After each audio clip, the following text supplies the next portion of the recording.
Beleza, balanços em processos de múltiplas unidades. Primeiro vamos entender o que é uma unidade, né? A unidade em uma fábrica ela pode ser um misturador, uma coluna de destilação, um reator e por aí vai. A unidade ela vai constituir um sistema. E normalmente nos processos industriais tem mais de uma unidade, assim, bem mais normalmente.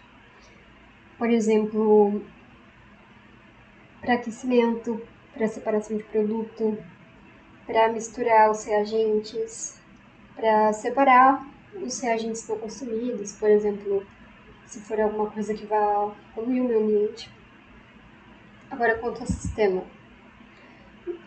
Entender o que é sistema é muito importante, porque a gente estava fazendo só exercícios com uma unidade só, e agora os balanços eles vão ser diferentes, porque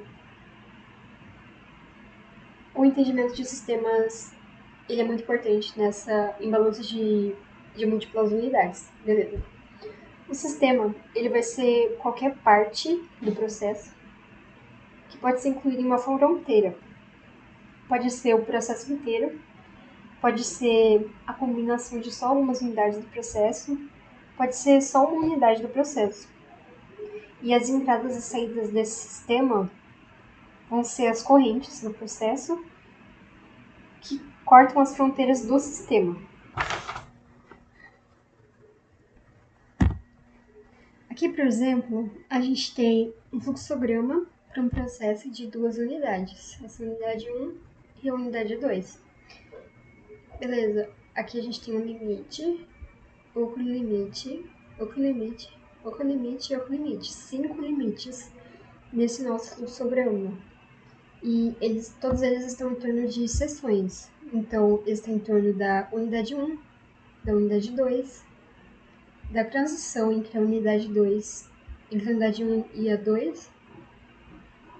Tem um limite que engloba todo o sistema e tem um limite antes da unidade 1. E a fronteira A, ela contém o processo inteiro. As entradas da fronteira A são a alimentação 1, alimentação 3 e alimentação 2. E as saídas da fronteira A são o produto 1, o produto 2 e o produto 3. E os balanços que vão ser escritos para esse sistema, né, para a fronteira A, eles vão ser os balanços globais. A gente também pode observar que a corrente que sai da unidade 1 e vai para a unidade 2, ela fica só aqui dentro, né? Ela conecta as unidades 1 e 2 e ela é própria do sistema. E por ser própria do sistema, ela não vai fazer parte do nosso balanço global. O limite B, ele contém um pouco de mistura, porque entra aqui a alimentação 1, e se mistura com a alimentação 2, e a saída do limite B é a corrente que entra na unidade 1. Aí a gente tem o limite C, que contém a unidade 1, o limite E, que contém a unidade 2, e o limite D, que contém um ponto de separação de correntes. Porque entra uma corrente aqui em D, aí sai esse produto 2, e entra uma corrente na unidade 2. Beleza, então nesse tipo de processo em que você tem mais de uma unidade, né, múltiplas unidades, você tem que primeiro isolar e escrever os balanços para vários subsistemas do processo. E aí você vai ter equações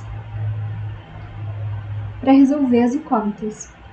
E quando você estiver analisando, assim, lá no seu enunciado, um processo que tenha mais de uma unidade, você tem que sempre ver os graus de liberdade do sistema global e dos subsistemas.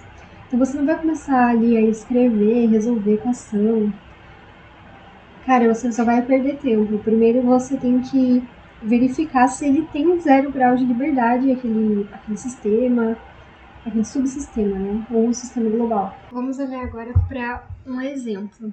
Aqui a gente tem um fluxograma rotulado.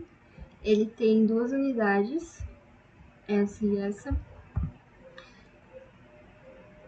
Ele é um processo contínuo em estado estacionário e cada corrente ela vai ter dois componentes A e B em diferentes proporções. Então, por exemplo, aqui nessa alimentação a gente tem 50% A, 50% B, aqui 90% A, 10% B, 30% A, 70% B, 60% A e 40% B.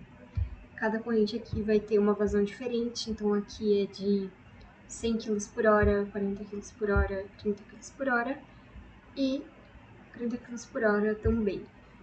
1, 2, 3 são correntes com vazões e composições desconhecidas.